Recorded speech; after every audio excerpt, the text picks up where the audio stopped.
নীতি কি বলেছে দেখো, আর্কিমিডিসের নীতিতে বলা হয়েছে যে কোনো বস্তুকে, বই থেকে দেখছো তো সবাই, আমার ভয়েসটা শুনবে তাহলে হলো। কি বলেছে, কোনো বস্তুকে স্থির তরলে বা গ্যাসীয় পদার্থে আংশিক বা সম্পূর্ণভাবে নিমজ্জিত করলে, ঠিক আছে, এই একটা জার আছে, এই জারের ভেতরে কি আছে, জল আছে এই পর্যন্ত, ঠিক আছে। তো এই জলে যদি আমি কোনো একটা বস্তুকে ডুবিয়ে দিই, ধরে নাও কি বলেছে সংজ্ঞাতে, আংশিক, আংশিক মানে এরকম ভাবে ডোবালাম, ঠিক আছে। অথবা তুমি কিভাবে ডুবাতে পারো, পুরোটাই ডুবিয়ে দিতে পারো, তাই না। তাহলে এটা হচ্ছে আংশিক, আংশিকভাবে ডোবানো। আর এটা হচ্ছে সম্পূর্ণ, ঠিক আছে, নিমজ্জিত করে দেওয়া, একবারে ডুবিয়ে দেওয়া, সম্পূর্ণ নিমজ্জিত করা, সম্পূর্ণ নিমজ্জিত করে দেওয়া। তাহলে কোনো একটা বস্তুকে তুমি যদি আংশিক ডোবাও অথবা সম্পূর্ণভাবে নিমজ্জিত করে দাও, তাহলে বস্তুর ওজনের আপাত হ্রাস হবে। আপাত হ্রাস মানে কি, ধরে নাও বস্তুটার ওজন কত ছিল, 50 কেজি, এমনি ছিল, এখানে এখানে যখন বস্তুটা ছিল তখন এর ওজন ছিল কত, 50 কেজি। এবার এখানে বস্তুটাকে নিমজ্জিত করলে বস্তুর ওজনের কি হবে, ওজনটা হ্রাস পাবে, কত হয়ে গেল, ধরে নাও কথার মানে বলছি যে বস্তুটার ওজন হ্রাস পেয়ে গেছে, কত হয়েছে, 45 কেজি হয়েছে। তাহলে 5 কেজি কোথায় গেল, নিশ্চয়ই, তাই না। দেখবে তোমরা নিজে ফিল করেছো কিনা জানি না, তোমরা যখন পুকুরে সাঁতার কাটতে যাবে তখন দেখবে যে নিজেকে হালকা মনে হয় পুকুরের জলে, ঠিক আছে। যে কোনো জিনিসকে তুমি যদি জলে ডোবাও তাহলে বস্তুটার ওজনের কি হয়, আপাত হ্রাস পায়, মানে বস্তুর ওজনের একটা হ্রাস পায়। বলছে এই হ্রাস, এই যে কতটা হ্রাস পেলে বলো, ছিল কত, 50 হয়ে গেল কত, 45 না। তাহলে আপাত হ্রাস কত, হুম, আপাত হ্রাস সঙ্গের সাথে মেলাচ্ছি দেখো, মানে 50 - 45, আপাত হ্রাস হচ্ছে 5 কেজি।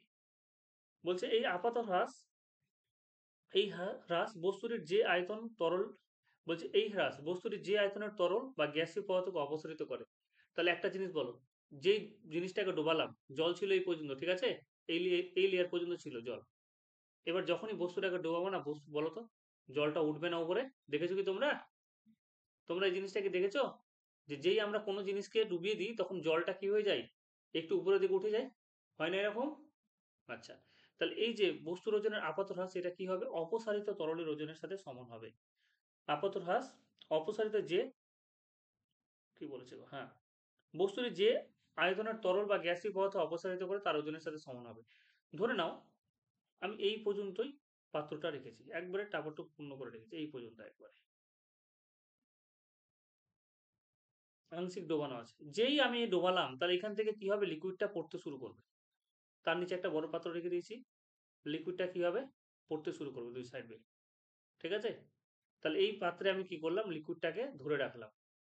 এই লিকুইডটা, এই লিকুইডের যেটা ওজন হবে আর এখানে যেটা আপাত হ্রাস হয়েছিল, দুটোই কি হয়ে যাবে, সমান হয়ে যাবে। তাহলে সংজ্ঞার সাথে মেলাও, যে কোনো বস্তুকে স্থির তরল বা গ্যাসীয়, হয় স্থির তরলে ডোবাও নাহলে গ্যাসে ডোবাও, স্থির তরল বা গ্যাসীয় পদার্থ আংশিক বা সম্পূর্ণভাবে নিমজ্জিত করলে বস্তুটির ওজনের আপাত হ্রাস হয়। এই হ্রাস বস্তুটি যে আয়তনের তরল বা গ্যাসীয় পদার্থকে অপসারিত করে তার ওজনের সাথে সমান হবে। গট ইট, সংজ্ঞা বোঝা গেল। তোমাদের সংজ্ঞাটা একটু ভালো করে জেনে রাখতে হবে, তাহলে এটা হচ্ছে কি তোমাদের সংজ্ঞা, শুধুমাত্র সংজ্ঞাটা পড়বে। আচ্ছা, এরপর একটা জিনিস বলেছে যে আর্কিমিডিসের নীতির প্রয়োগ, আমি শুধুমাত্র আজকে আর্কিমিডিস পর্যন্তই পড়াবো, ঠিক আছে, বাকিটা পড়ে আসবে, আর আমি এক্সট্রা কিছু পড়া দেবো সেটা জীবন বিজ্ঞান থেকে, ওটা তোমরা পড়ে আসবে। আর্কিমিডিসের নীতির প্রয়োগ বলেছে, কি বলেছে, প্লবতা কি বলেছে দেখো, বোন বুয়েন্সি, যে কোনো বস্তুকে, আচ্ছা আগে প্রথম আর্কিমিডিসের নীতির প্রয়োগ দেখে নি। এই যে আমরা, এটা হচ্ছে আর্কিমিডিসের নীতি পড়লাম, আর্কিমিডিসের নীতি কোথায় কোথায় লাগবে, আর্কিমিডিসের নীতি দেখো এক জিনিসগুলো বলেছে, অনিয়তাকার কঠিন বস্তুর আয়তন, অনিয়তাকার কঠিন বস্তুর আয়তন, অনিয়তাকার কঠিন বস্তু মানে কেমন হয় বলতো, অনিয়তাকার কঠিন বস্তু, অনিয়তাকার মানে যার শেপ টেপ ঠিক নেই, এরকম উলট পালট শেপ আছে, ঠিক আছে, এরকম একটা বস্তু আছে, একটা রাস্তা থেকে তুমি একটা পাথর তুলে নিলে, ঠিক আছে, এগুলো হচ্ছে অনিয়তাকার একটা বস্তু, কোনো রকম আকার নেই, শেপ নেই, তাহলে অনিয়তাকার একটা, ধরে নাও এরকম একটা বস্তু আছে, এরকম একটা বস্তু আছে, তাহলে অনিয়তাকার কোনো কঠিন বস্তুর আয়তন বের করতে পারবো আর্কিমিডিসের সূত্র থেকে। 2 নম্বর আর কি বের করতে পারবো, যে পদার্থের ঘনত্ব বের করতে পারবো, আমরা ঘনত্ব এটা আগের দিন জেনেছি না, পদার্থের ঘনত্ব, পদার্থের ঘনত্ব সম্পর্কে আমরা জানতে পারবো। ঘনত্ব মানে কি বলতো? ঘনত্বকে আমরা ডি দিয়ে বলেছিলাম। ঘনত্ব সমান মানে কি? ভর বাই আয়তন বলেছিলাম, তাই না চ্যাম্পিয়ন্স? তাহলে আর্কিমিডিসের নীতি প্রয়োগ করে আমরা অনিতাকার কঠিন বস্তুর আয়তন বের করতে পারবো, পদার্থের ঘনত্ব বের করতে পারবো। 3 নম্বর, কোন সংকর ধাতুর ভেতর উপাদান ধাতু দুটির পরিমাণ। সংকর ধাতু মানে কি জানো?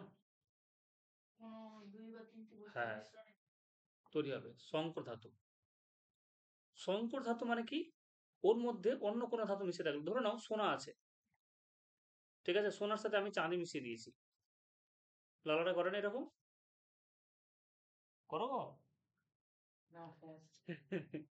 ধরে নাও সোনার সাথে চাঁদি মিশিয়ে দিয়েছো, তাহলে কতটা পরিমাণ চাঁদি মিশিয়েছো, কতটা পরিমাণ সোনা আছে, এগুলো সব তুমি আর্কিমিডিসের সূত্র থেকে পেয়ে যাবে।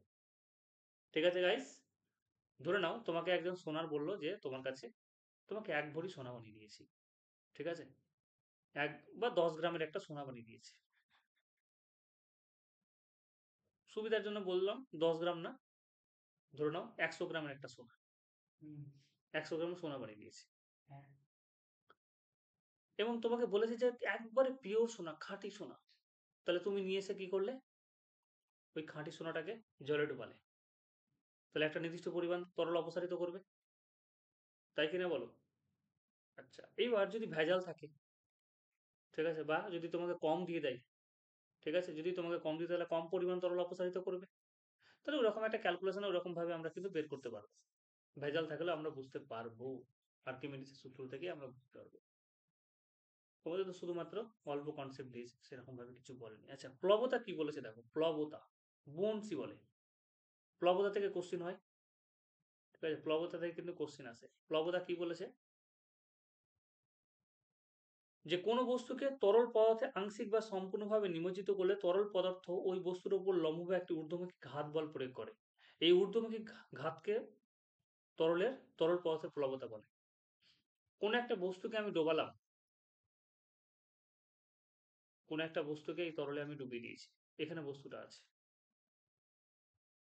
এখানে একটা ব্লক আছে কাঠের, বা কোনো কিছু একটা আছে, একটা বস্তু আছে ধরে নাও। এই বস্তুটাকে আমি যখন জলে নিমজ্জিত করব, তখন এই বস্তুটার উপরে একটা বল কার্যকর হবে। কোন দিকে? আচ্ছা, বস্তুটার ওজন কোন দিকে কাজ করছে? ধরো না বস্তুটার ভর এম, তাহলে বস্তুটার ওজনজনিত বল কত হবে? এম ইন্টু জি।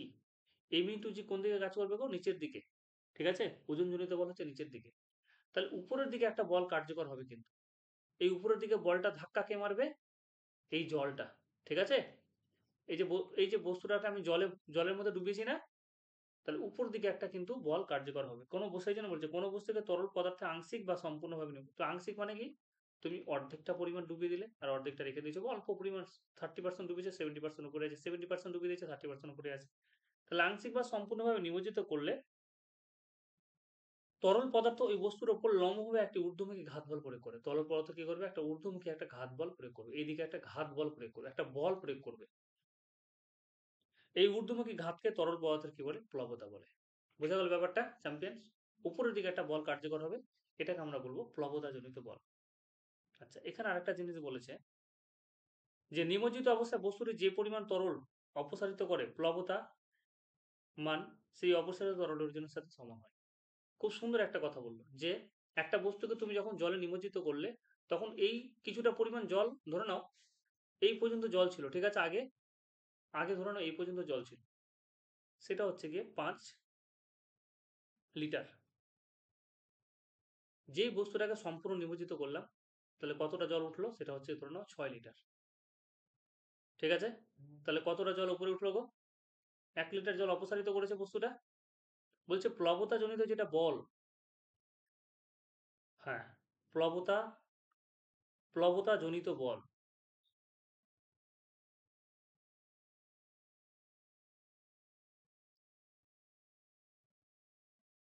প্লবতা জনিত বলটা কি হবে? এই যে অপসারিত তরল হয়েছে না 1 লিটার, তার ওজনের সাথে কি হবে? এই 1 লিটার যেটা তরল পেয়েছি তার ওজনের সাথে সমান হবে। চ্যাম্পিয়ন্স, বুঝতে পারলে? তার অপসারিত মানে যেই জলটা বেরিয়ে যাচ্ছে, ঠিক আছে। আর একটা জিনিস দেখে না, তাহলে বলে দিচ্ছি। এটা একটা গ্লাস নিলাম, ঠিক আছে, এই এবার বলো, এই গ্লাসটার কানে কানে জল পূর্ণ আছে, ঠিক আছে, তোমাকে নিয়ে এসে দিলাম। এখানে আমি কি করলাম, একটা ধরে নাও এর মধ্যে আমি কিছু কয়েন ফেলে দিলাম, 100টা কয়েন ফেলে দিলাম, তাহলে কিছুটা পরিমাণ জল উতলে পড়বে না নিচের দিকে? পড়বে কিনা বলো? বা একটা পাথরের টুকরো ফেলে দিলে, তাহলে জল উতলে পড়বে না গো? এই যে জলটা উতলে পড়লো, এটাকে আমরা কি বলবো? অপসারিত তরল। চ্যাম্পিয়ন্স, বোঝা গেছে? বেশ, এটাই হচ্ছে অপসারিত তরল। আচ্ছা, এরপরে কি বলেছে দেখো, প্লবতার কিছু বৈশিষ্ট্য আছে, ছোট ছোট কোশ্চেন আছে, ছোট ছোট কোশ্চেন গুলো আমরা দেখবো। প্লবতার বৈশিষ্ট্য, প্লবতার বৈশিষ্ট্য, যে বস্তুর আয়তনের উপর প্লবতা নির্ভর করে। বস্তুর কি পরিমাণ, তাহলে প্লবতা কার উপর নির্ভর করে? ওই যে বস্তুটা আছে, বস্তুটার আয়তনের উপর নির্ভর করবে। ঠিক আছে, এই বস্তুটার আয়তনের উপর নির্ভর করে, এই যে বস্তুটা তুমি ডুবিয়েছো তার আয়তনের উপর নির্ভর করবে। আর কিসের উপর নির্ভর করবে? বস্তুর আয়তন বেশি হলে অপসারিত তরলের আয়তন বেশি হবে, ফলে অপসারিত তরলের ওজন বেশি হবে, ফলে প্লবতা বেশি হবে। যত বেশি বস্তুর আয়তন হবে তত বেশি অপসারিত তরল হবে, তত বেশি অপসারিত তরলের ওজনও বেশি হবে। আর ওজন যদি বেশি হয় তাহলে প্লবতাজনিত বলও বেশি হবে। ঠিক আছে, বুঝতে পারলে কি? হুম, বেশ। প্লবতা তরলের ঘনত্বের উপর নির্ভর করে, তাহলে আরেকটা প্লবতা কিসের উপর নির্ভর করে? ঘনত্বের উপর নির্ভর করে। ঘনত্ব, এই যে দেখো প্লবতা তাহলে কটা কটা জিনিসের উপরে হলো, একটা হচ্ছে আয়তনের উপরে প্লবতা, আর একটা সেকেন্ড হচ্ছে গিয়ে ঘনত্বের উপরে। মনে থাকবে চ্যাম্পিয়ন্স? বলছে তরলের ঘনত্ব যত বেশি হবে অবসারিত তরলের ওজন তত বেশি হবে, যত বেশি ঘনত্ব হবে অবসারিত তরলের ওজন বেশি হবে। তুমি একটা জিনিস বলো না, কোন একটা জিনিস এর ঘনত্ব যত বেশি সেই জিনিসটা তত বেশি মজবুত, তত বেশি ভারী হয়। যেমন আমি তোমাকে বলছি, তুলোর ঘনত্ব কি অনেক কম না? সেই জন্য তুলোর উপরে, তুলোকে তুমি যদি 1 ফাইট মেরে দাও কিছু হবে? হবে না। ইটের ঘনত্ব কেমন বলো? অনেক বেশি। ইটে 1 ফাইট মারো, কেমন হবে দেখিও? হাড় ভেঙে যাবে। তাহলে যত বেশি ঘনত্ব তত বেশি হচ্ছে ওজন। ঠিক আছে,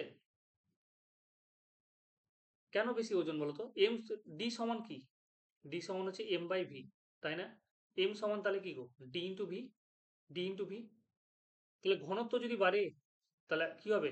ঘনত্ব বাড়লে তোমার ভর বেড়ে যাচ্ছে না? ঘনত্ব বেশি হলে দেখো, ঘনত্ব যদি বাড়ে তাহলে ভর কি হয়ে যাবে? বেড়ে যাবে, কারণ ভরের সাথে আমরা হ্যাঁ বলো। হ্যাঁ হ্যাঁ, করতে পারবো না কেন? আরামসে। এর আগের দিন আমরা ক্যালকুলেশন করে দেখলাম না? এর আগের দিনে তোমাকে ক্যালকুলেশন করে দেখলাম বাবা, দেখালাম না?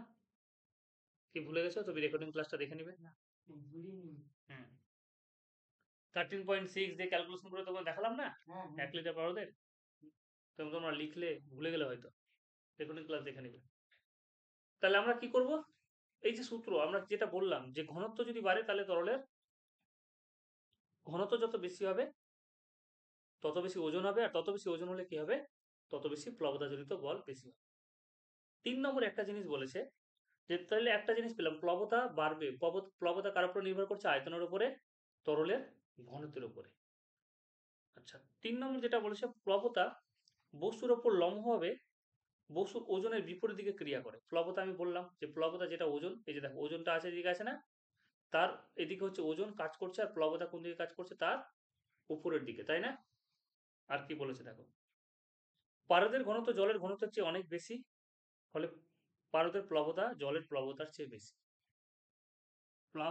পারদের তোমার প্লবতাজনিত বল জলের থেকে কিন্তু বেশি হবে। কেন? যার ঘনত্ব বেশি তার প্লবতাজনিত বলও বেশি হবে। যার ঘনত্ব কম, সেই কারণে লোহা জলে ডুবে যায়, কিন্তু পারদ, লোহা জলে ডুবে যায় দেখো, লোহা জলে ডুবে যায় না? এক টুকরো লোহা তুমি যদি জলে ফেলো তাহলে সেখানে কি হচ্ছে বলো? এক টুকরো লোহা তুমি যদি জলে ফেলো, লোহাটা জলে ভেসে যায় না গো? জলে ভাসে বলছি, জলে ডুবে যায় না? কিন্তু এই লোহাকে তুমি যদি পারদের ভেতরে ফেলো তাহলে সেটা ভাসবে, কারণ ঘনত্ব বেশি হয়ে গেছে। আর ঘনত্ব বেশি হলে প্লবতাজনিত বলটা কি হয়ে যাবে? বেড়ে যাবে। ঠিক আছে, ব্যাপারটা বুঝতে পারলে? কিন্তু তোমরা আবার বলবে যে স্যার তাহলে জাহাজ কেন ভাসছে না? বলো এবার, জাহাজ কত বড় পাথর ইসের টুকরো, অনেক বড় লোহার টুকরো না? জাহাজ ভাসছে না, জাহাজের একটা নির্দিষ্ট শেপ আছে। ঠিক আছে, জাহাজের নির্দিষ্ট শেপ আছে, এবং ওই বড় যেটা, অত বড় যেটা আমরা চাই তৈরি করছি, ফ্ল্যাট শেপে যে চাইটা তৈরি করেছি, সে যে জলটা প্রতিসরিত করছে ওখানে প্লবতাজনিত বলটা কি হয়ে যাচ্ছে, বেশি হয়ে যাচ্ছে। দেখো এটা হচ্ছে ওজন নিচের দিকে কাজ করছে, আর তার বিপরীত দিকে কি হচ্ছে, কেউ আবার ধাক্কা মারছে। ঠিক আছে? তো জল যদি ধাক্কা মারে, আর এটা এবার তুমি একটা জিনিস বলো, যে জল যেটা যেটা ধাক্কা মারছে, আর এটা এদিক থেকে একটা ওর বস্তুটার ওজন নিচের দিকে কাজ করছে, বস্তুর ওজন নিচের দিকে এমনি কাজ করছে, আর প্লবতাজনিত বল ফোর্সটা উপরের দিকে কাজ করছে। এখন কোনো কারণবশত যদি এফ এর মান গ্রেটার দ্যান এমজি হয়ে যায়, তাহলে জিনিসটা ভাসবে না, ভেসে যাবে, জিনিসটা তখন ভেসে যাবে। কিন্তু দেখা গেল এফ এর মান এমজির থেকে কম, তাহলে বস্তুটা এবার কি হয়ে যাবে, ডুবে যাবে। আমি দেখাচ্ছি এটা তোমাদের, এটা ভাষণ ও নিমজ্জনের একটা শর্ত আছে, চলো। তো এই তিনটে জিনিসের তোমরা দেখে নিবে একটু। এবার বলেছে ভাষণ ও নিমজ্জনের শর্ত। ঠিক আছে? ভাষণ ও নিমজ্জনের শর্ত দেখো, আমি তিনটে জার তৈরি করছি। এটা একটা জার, চ্যাম্পিয়ন্স, সুন্দর, সুন্দর হয়েছে না? মোটামুটি মেনে নাও যে স্যার ছবি আঁকতে জানে না, কিন্তু এঁকে দিচ্ছে। উফ,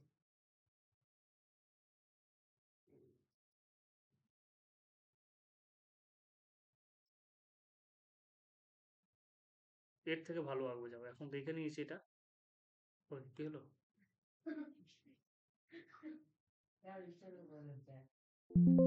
দাঁড়াও, চলো এবার ছবি দেখাচ্ছি তোমাদের।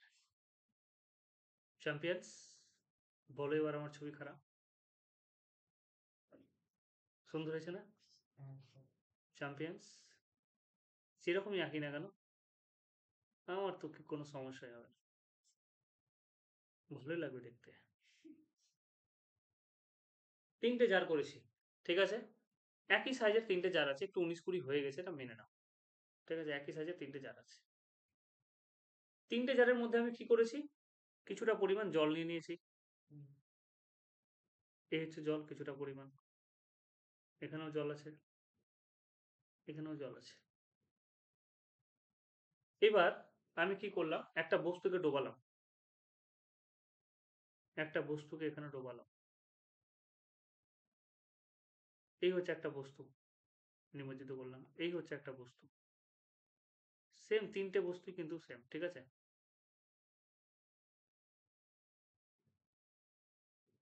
দেখো আমি তিনটে আলাদা আলাদা ছবি আঁকছি, তাহলে একটু ক্লিয়ার হবে। এখানে কি হচ্ছে, এই পর্যন্ত ধরে নাও জল আছে, ঠিক আছে? আর বস্তুটা আছে কেমন এরকম, ঠিক আছে গো? মানে বস্তুটা দেখো, অর্ধেকটা ভাসছে এবং অর্ধেকটা ডুবে আছে, তাই না? এখানে কি হয়েছে, এই পর্যন্ত জল আছে কিন্তু বস্তুটা পুরোটা ডুবে গেছে। চ্যাম্পিয়ন্স, ব্যাপারটা বোঝা যাচ্ছে? আর এখানে বস্তুটা পুরো এইখানে চলে এসছে, এই পর্যন্ত জল আছে কিন্তু বস্তুটা একবারে ডুবে গেছে, তাই না? তাহলে এবার আমাকে একটা জিনিস বলো, যে কি হলো যে এরকম তিনটে আলাদা আলাদা জিনিস হলো? এইখানকার ক্ষেত্রে দেখো আমি কি বললাম, দুটো জিনিস কাজ করছে, একটা হচ্ছে বস্তুর ওজন, বস্তুর ওজন কোন দিকে কাজ করবে, নিচের দিকে। আর উপরে কি লাগছে, তোমার প্লবতাজনিত বল, মানে এটাকে আমরা বললাম প্লবতাজনিত বল, যেটা সেটা হচ্ছে গিয়ে W2, যেটা জলটা কি করছে, ওর উপরে ধাক্কা মারছে, তাই তো? এই ক্ষেত্রে কি হলো, এখানেও W1, প্লবতাজনিত বল এখানেও আছে W2, এখানেও W1, প্লবতাজনিত বল এখানেও আছে W2। তো প্রথম ক্ষেত্রে বস্তুর যেটা ওজন সেটা ছোট হয়ে গেছে, কার থেকে? প্লবতাজনিত বল কোনটা, W2। বস্তুর ওজন কত বলো, W1। W1 থেকে W2টা কত গো, ছোট। তো প্লবতাজনিত বলের থেকে যখন বস্তুর ওজন কমে যাবে, তখন বস্তুটা কি হবে, ভাসবে। আচ্ছা, 2 নম্বর কেস হচ্ছে গিয়ে, এখানে দেখো ডুবে গিয়ে কোনো একটা জায়গায় ভাসছে, ভাসছে না?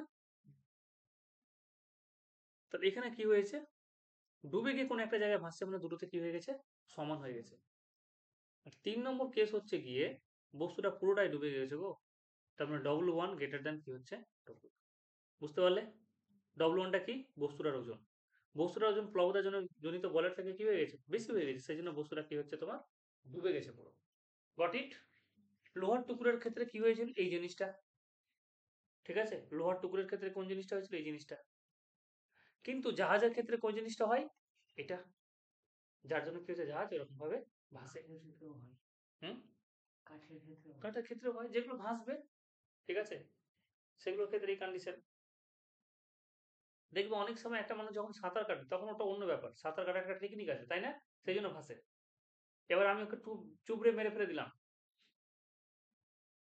তাহলে মরে গেলে জলের মধ্যে তলিয়ে যাবে কিন্তু। এবার একটা সময় পরে ওর শরীরটা দেখবে জলের উপরে ভেসে উঠে, উঠে না গো? তখন কি হয়, এই যে ভেসে উঠে, তার মানে কি এই কন্ডিশনটা হোল্ড করে গেছে। জল টল খেয়ে এটাই একবারে শরীরকে চ্যাপ্টা করে দিয়েছে। হুম, তখন এই জিনিসটা হয়ে গেল।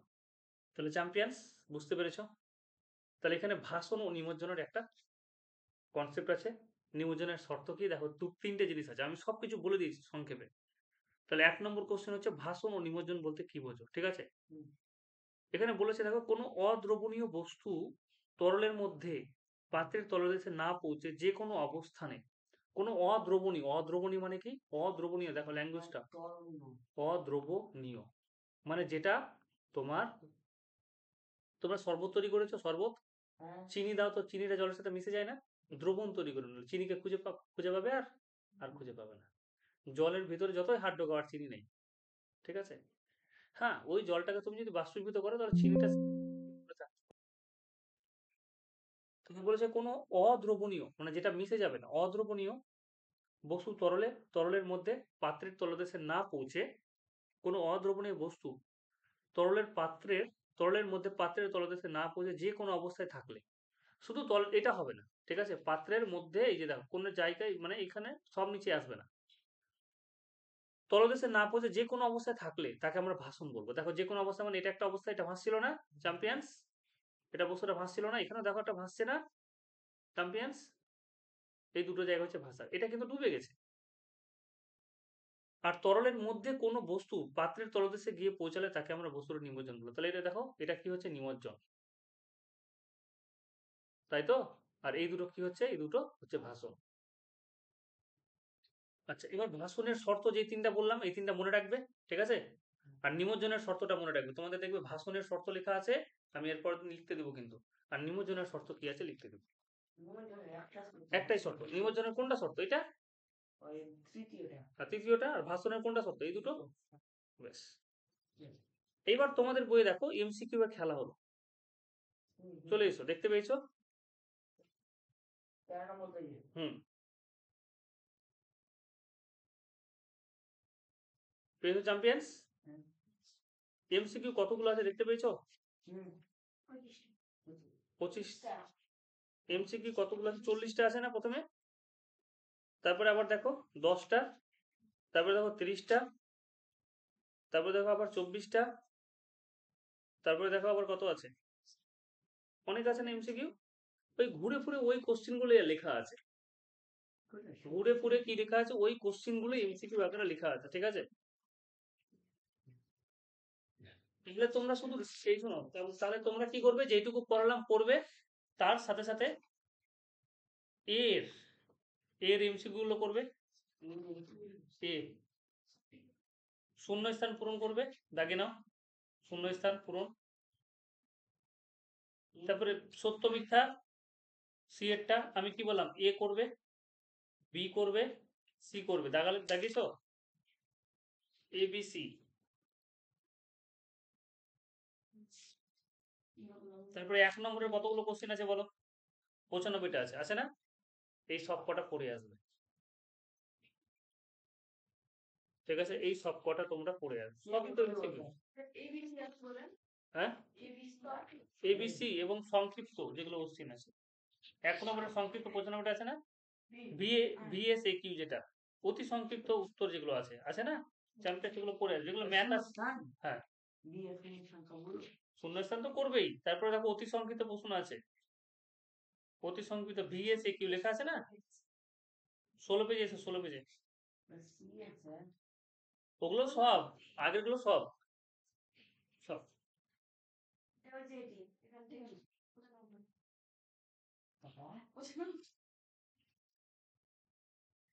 95টা, হ্যাঁ, পড়ে এসো। কি হলো?